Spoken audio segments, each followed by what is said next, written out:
Asante sana mpenzi mtazamaji, tena ni mara nyingine Mungu ametupa ruhusa, ametupa nafasi, ametupa wakati tuweze kukutana hewani. Mahali popote ulipo mtazamaji na msikilizaji wangu, na kukaribisha tena katika kipindi hiki cha Mwangaza wa Biblia, na mada yetu kuu siku ya leo, usibadaike. Na kuna wengi sana walipenda kipindi cha wiki iliyopita ambaye ilikuwa inazungumzia kumrudia Mungu. Niliona watu wengi wameandika wakasema, nitafanyaje mtumishi wa Mungu niuachane na ile tabia yangu niweze kumrudia Mungu. Hujaumbwa na hiyo tabia, bali hiyo tabia uliichenga katika maisha yako ya ujana ama maisha yako ya uzee. Kwa hivyo tutakapokuwa tunakuombea, kama una ombi ambao unataka nikuombea, namba iko hapo chini. Kuna wazee ambao waliandika wakaomba kuhusu familia sawa, wakasema kila kitu, tukaomba, na wengine hakika wanasema familia zimerudi na Mungu ni wa hakika, na Mungu tunaomwabudu ni Mungu wa kweli. Kwa hivyo mpendwa, usisite kuniandikia ujumbe wako, usisite kuniandikia message, usisite kunipigia simu. Ukipiga simu, piga baada ya kipindi, na baada ya kipindi nitachukua na tutaongea. Kwa hivyo baada ya kipindi huwa ndio wakati inapoenda miguuni pa Mungu kuweka yale yote watu wameandika message, na pia namuuliza Mungu, na pia Mungu hatutamlazimisha, vitu vinafanyika kulingana na mapenzi ya Mungu. Kuna wamama wengi wameandika jinsi ambao wamepitia machungu katika familia zao. Wengine Mungu ametenda, wengine Mungu ataendelea kutenda. Maana Biblia inasema kwamba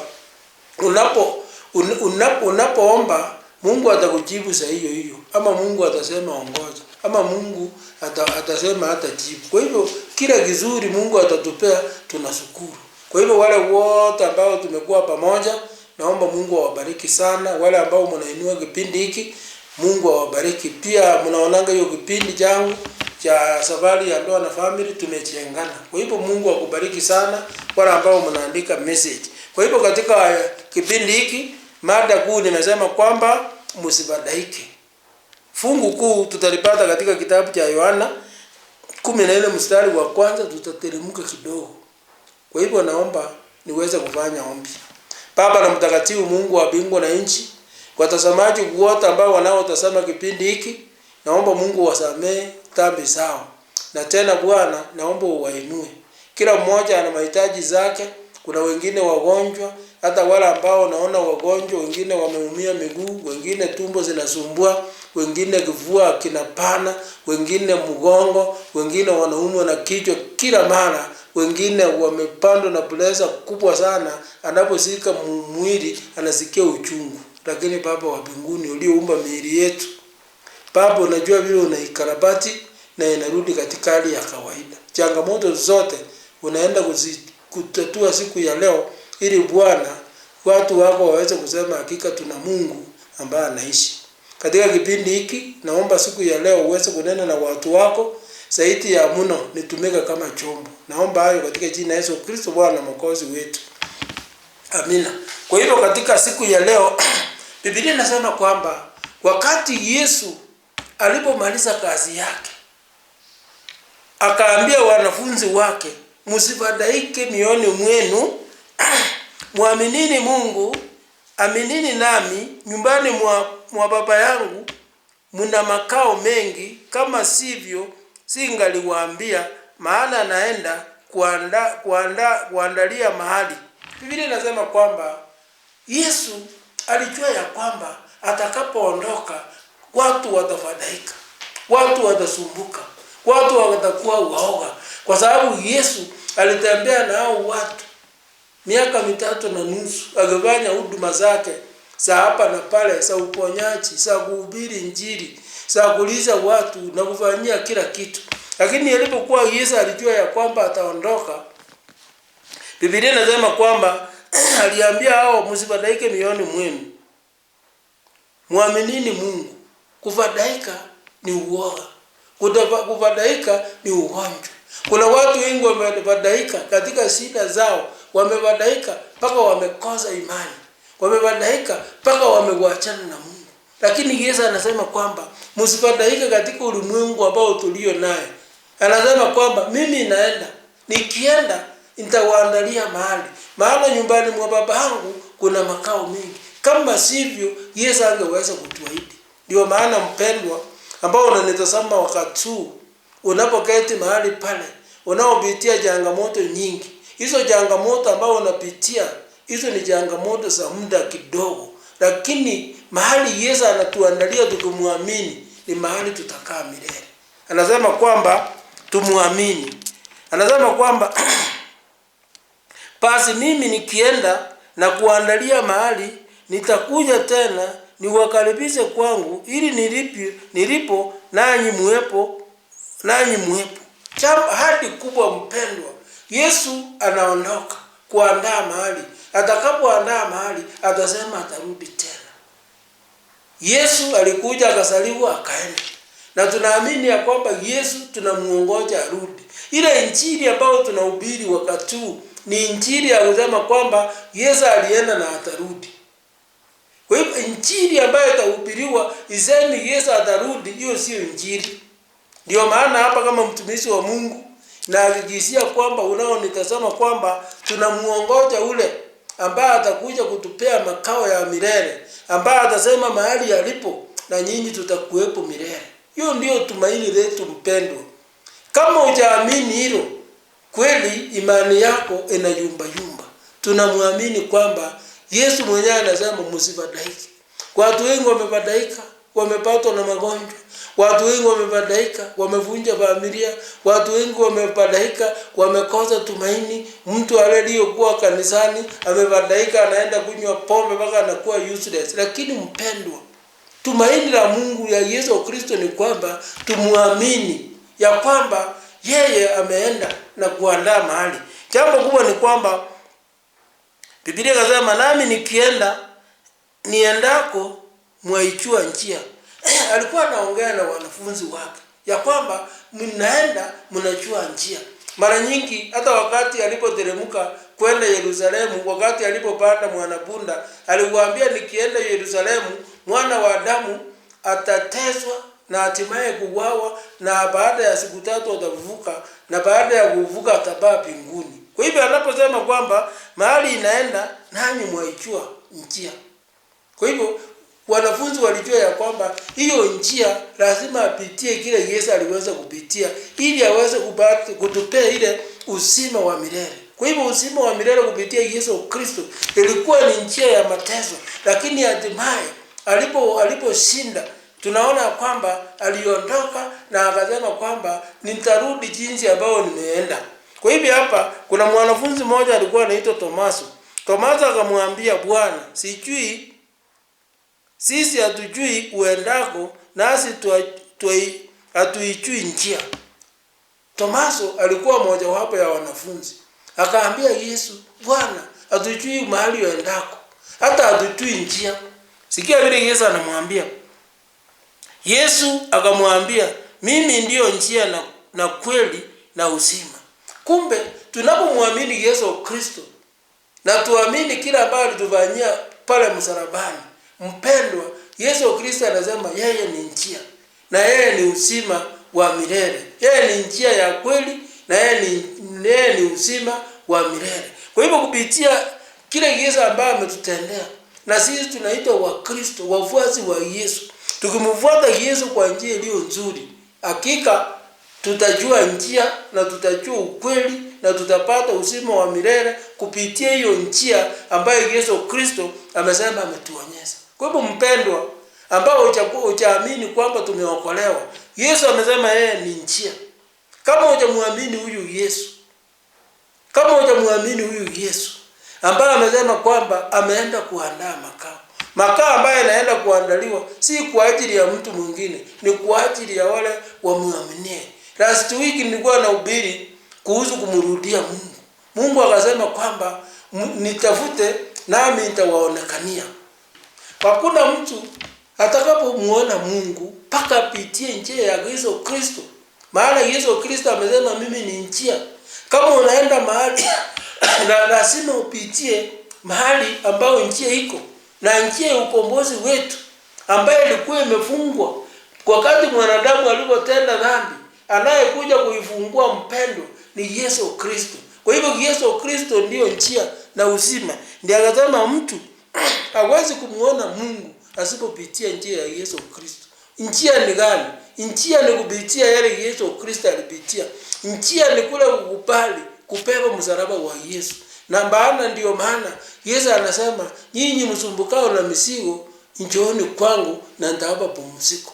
Kwa hivyo mpendwa, hapa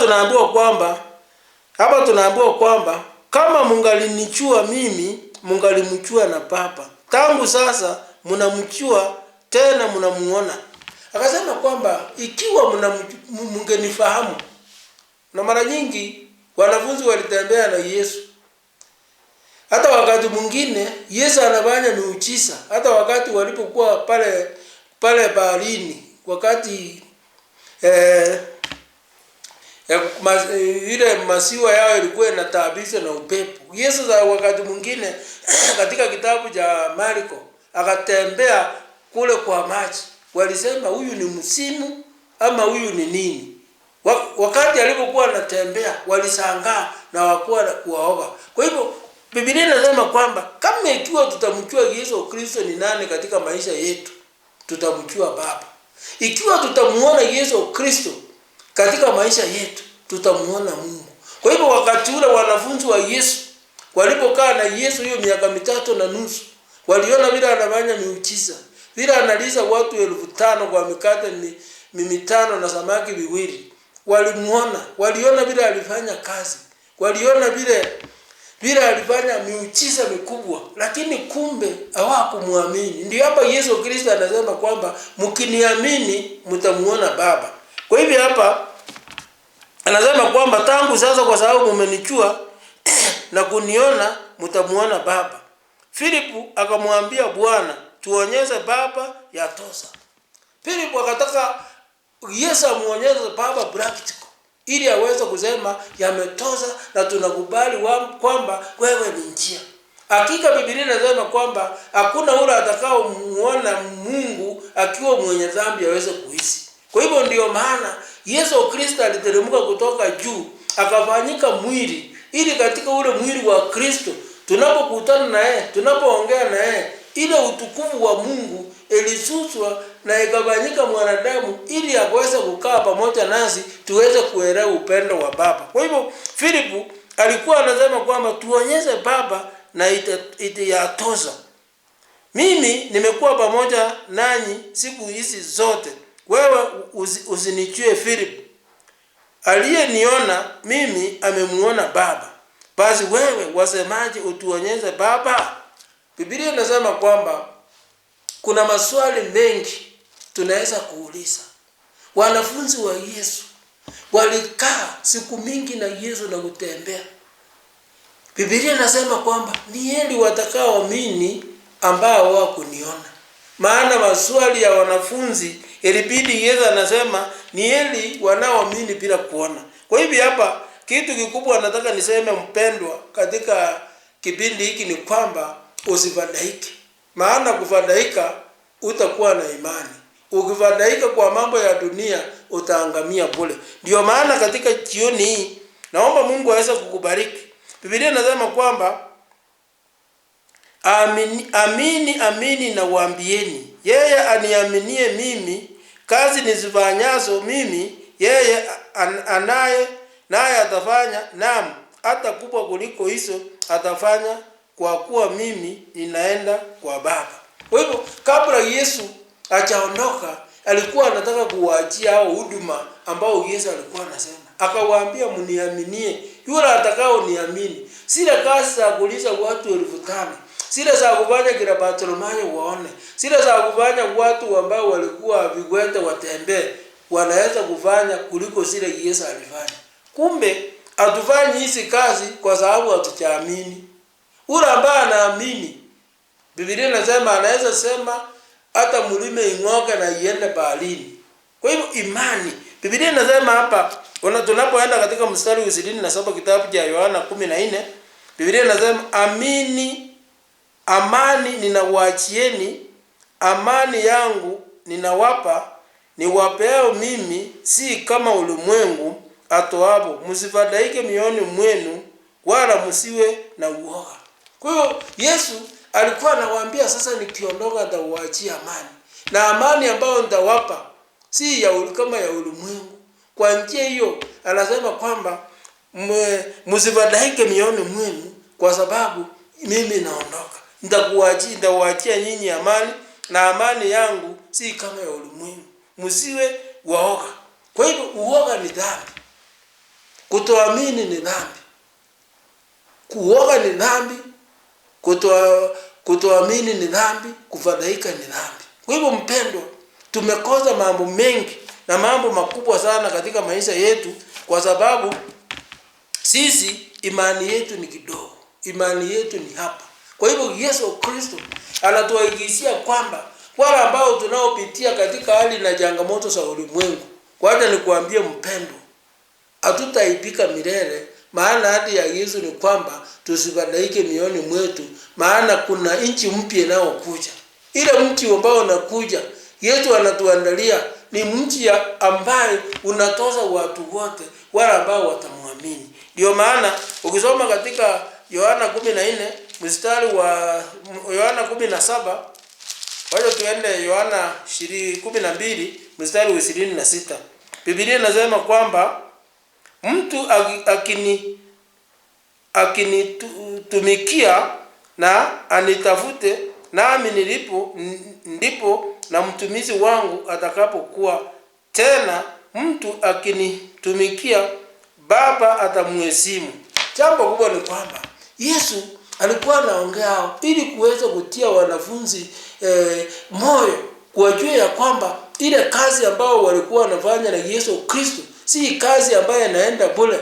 Kuna ujira ya kila kitu. Mtu anapofanya kazi, mwezi ikiisha, yeye anapata mshahara wake. Kwa hivyo hakuna mtu atakayofanya kazi bila kupata riziki yake. Ndio hapa Yesu akasema kwamba mtu akinitumikia na anifuate mimi, nilipo na mtumishi wangu atakuwepo. Kwa hivyo wale ambao Yesu anazungumzia msifadhaike ni wale watakuwa waaminifu wakifanya kazi ya Mungu, wale watakuwa waaminifu wanaomfuata Kristo na kumtumikia. Na anasema mahali Kristo atakuwepo nao watakuwa. Ndio maana katika kitabu cha Yohana 14 mstari wa 1 na 3 pale anasema nyumbani mwa Baba kuna makao mengi. Kwa hivyo wale wote ambao watakapomtumikia Kristo na kumfuata, anasema mahali alipo nasi sisi tutakuwepo. Tena mtu akinitumikia, Baba atamheshimu. Kwa hivyo hatutaheshimiwa na Mungu wa mbinguni kama hatutafanya kazi ya Kristo. Ndio maana katika kipindi hiki mara nyingi tumesema kwamba wakati wetu wa kufanya kazi na Mungu, kutembea na Kristo ni wakati huu. Maana usiku unakuja ambaye mtu utaweza kufanya kazi. Na usiku huo ni giza kubwa, wakati injili itaruhusiwa kufanyika katika ulimwengu huu. Kwa hivyo mpendo ambao unanitazama, ni wakati wetu tufanye kazi ya Mungu wakati huu. Kama nafasi hii itakuwa inatukosa, hakuna siku nyingine. Mara nyingi Yesu ametupa kazi nyingi ya kufanya. Kazi ya kwanza aliwapa katika Mathayo 28 ukianzia 19 hadi 20, nendeni ulimwengu wote mkafanye kila kiumbe kuwa mwanafunzi. Yaani waokoe viumbe wote. Na Yesu akasema nitakuwa pamoja nanyi mpaka mwisho wa dahari. Akasema mkibatiza katika jina la Baba na Mwana na Roho Mtakatifu, na mimi nitakuwa pamoja nanyi mpaka mwisho. Kwa hivyo kazi kubwa ambayo tutafanya, hata hii ya kuhubiri, hata hii ya Ung'atete TV, si kazi yangu. Kama hii kazi ilianzishwa na Mungu, itamalizika na Mungu. Na kazi hii kama ni ya Mungu, itaokoa watu wengi. Kwa hivyo mpendwa ambao unaotazama kipindi hiki, Biblia inasema usifadhaike. Mara nyingi umekuwa kanisani na hujakuwa mwaminifu kwa sababu unafadhaika. Lakini kama umeamua, Biblia inasema mkiwabatiza kwa jina la Baba na Mwana na Roho. Ukiwa umebatizwa, usirudi nyuma. Maana Yesu sasa ile umebatizwa na kukubali Yesu Kristo kama mwokozi wa maisha yako. Biblia inasema anaandika jina lako katika kitabu cha uzima wa milele, majina yetu yataandikwa katika viganja vya mikono yake, na hata tusahau milele. Lakini wewe mpendwa ambao uliobatizwa, ukajua kwamba Yesu ameenda kutuandalia mahali, ukajua Biblia inasema muamini asipotee bali apate uzima wa milele, umebatizwa na ukarudi nyuma. Biblia inasema tunapobatizwa na kurudi nyuma, ama tukikubali Yesu Kristo na kurudi nyuma, ni kama mbwa anaorudia matabiko yake. Na hapo hatutakuwa pata ile ahadi ya Mungu ambaye anasema ya kwamba anaenda kutuandalia mahali. Tunaposoma katika Yohana 17 mstari wa 24, nataka tuangalie hapo kwa sababu kipindi ni muda tulio naye unaenda kumalizika. Tuone katika mstari wa 24 kitabu cha Yohana 17. Baba anasema, Baba hao ulionipa ninataka wawe pamoja nami popote nilipo, wapate na kutazama utukufu wangu ulionipa, kwa maana ulinipenda kabla ya kuwekwa kwa misingi ya ulimwengu. Yesu alikuwa na ombi moja kabla hajaondoka. Akasema kwamba Baba, wale ulionipa nataka niwe pamoja nao popote mahali nilipo, ili waweze kutazama utukufu wako ulionipa, ulioweka kabla ya kuwekwa misingi ya ulimwengu. Nia ya Yesu Kristo ndio nimesema hapo mbele kwamba tunapokubali Yesu Kristo kama mwokozi wa maisha yetu, usirudi nyuma. Biblia inasema kwamba aliyebeba chembe kwenda shambani akatazama nyuma afai katika ufalme wa Mungu. Hata na sisi wapendwa ambao tuko hapa katika kipindi hiki, Biblia imeeleza wazi, Baba hao ulionipa nataka wawe pamoja nami popote nilipo. Hiyo ndiyo ilikuwa ombi la Yesu. Wale ambao wamemkubali Yesu Kristo wawe pamoja na Kristo popote anaenda. Yesu Kristo ako wapi leo? Yesu Kristo alibaa mbinguni na amesema kwamba sisi ambao tumekubali, anataka Baba amruhusu tuwe na yeye popote anapokuwa. Wapi Yesu atakuwa amekuwa? Ako katika ufalme wake. Na ufalme wa Yesu ni ufalme wa milele, hata milele, mpendo mtazamaji. Ndio akasema kwamba ili tutasame kile ambao Mungu aliyompa Yesu kabla ya kuwekwa kwa misingi ya ulimwengu. Hiyo ndio jambo kubwa ambalo tunaoliona, na jambo hili lilipendeza Yesu sana alipotembea na wanafunzi wake hiyo muda wote wa miaka 3.5. Kwa hivyo hata unapokuwa na rafiki zako mkikutana, unapouaga kwenda, lazima uwabusu, uwape tumaini ya kwamba siku moja tutakutana. Sijawahi kuona mahali hata mtu anaenda kusalimia mtu anamwambia nitaenda kufa, hatutakutana. Kila mtu anamwambia kwamba Mungu akipenda tena tutakutana, tuwe na siku kama ya leo. Hiyo ndio tumaini kubwa mpendwa Yesu aliweza kutupea, na akatuambia kwamba tutakutana, na tutakutana katika makao ya milele. Kwa hivyo mpendwa, mtu wa Mungu ambao uko hapa, ambao unaotazama kipindi hiki, wacha nikuombee, na Mungu wa mbinguni ana kila sababu ya kuweza kukuita ni mwana na mtoto wake. Zaidi ya mno katika kipindi hiki, mahali tutakutana na Yesu ni wapi?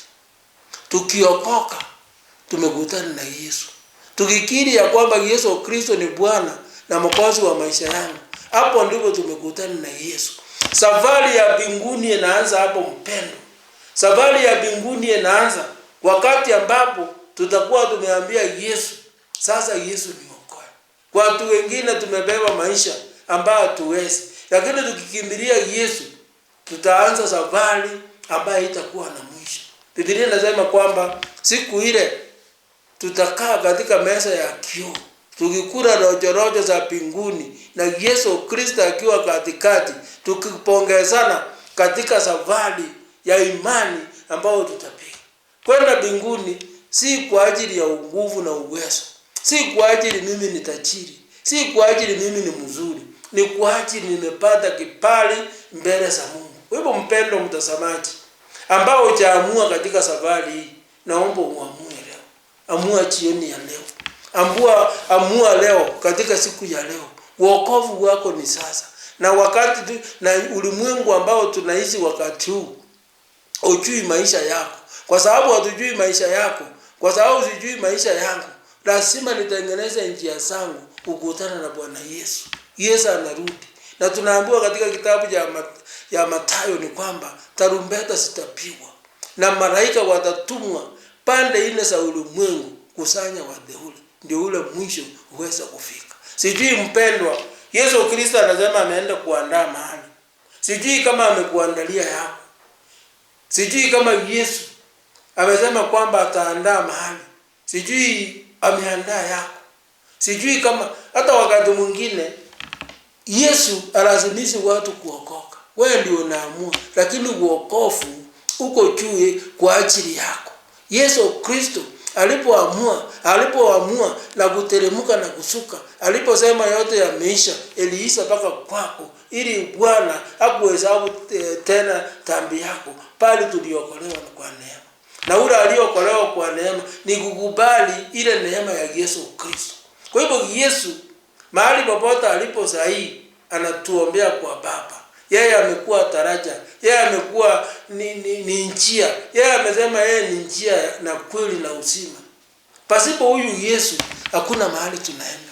Hata mimi nilikuwa napenda kama wakati ule wanafunzi walipokuwa na Yesu, nilikuwa nasema hata mimi ningekuwa mwanafunzi wa Yesu.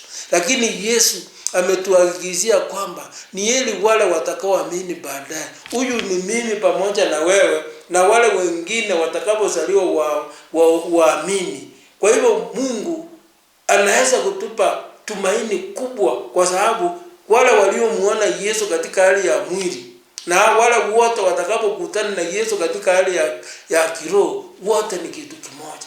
Kwa hivyo mara nyingi mpendwa, unachanganyikiwa. Unaenda kanisani, unakutana na vitina, unakutana na lile na kile, hapo hamjakutana na Yesu. Kutana na Yesu, ukisikia vitina utahesabu kitu.